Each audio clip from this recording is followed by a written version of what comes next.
Hi, I'm Rich Brown, Senior Editor for CNET. Today we're going to take a look at the Samsung Chromebox. So this is a $329 desktop from Samsung, but it features Google's Chrome operating system.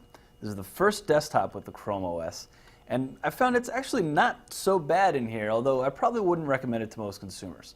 So Chrome OS is still actually kind of experimental. It's not really that fully featured. There's some quirks to it. It doesn't necessarily work with all the hardware you want it to.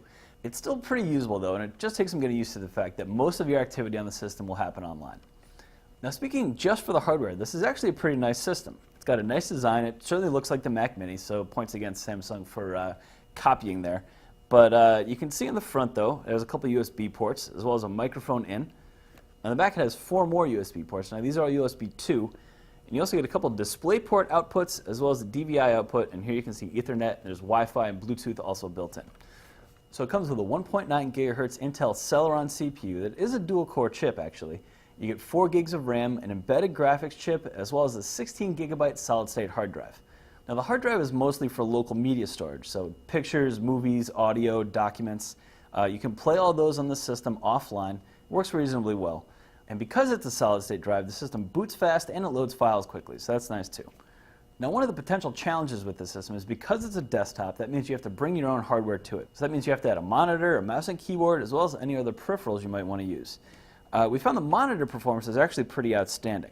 With the 2 display ports, we connected the system up to 2 30-inch LCDs in our lab, both of which running at 25 by 16 for the resolution. Now when you have 2 monitors connected, it will only work in mirror mode, or you can run 1 monitor at a time depending on what you want. But it doesn't do the full big spanning desktop like you get on some other systems. Other devices are a little bit more hit and miss though. We mostly had success with mouse and keyboards. We connected a wireless Logitech mouse and that worked great. We also tried a couple wired devices from Logitech, Microsoft, and Razer.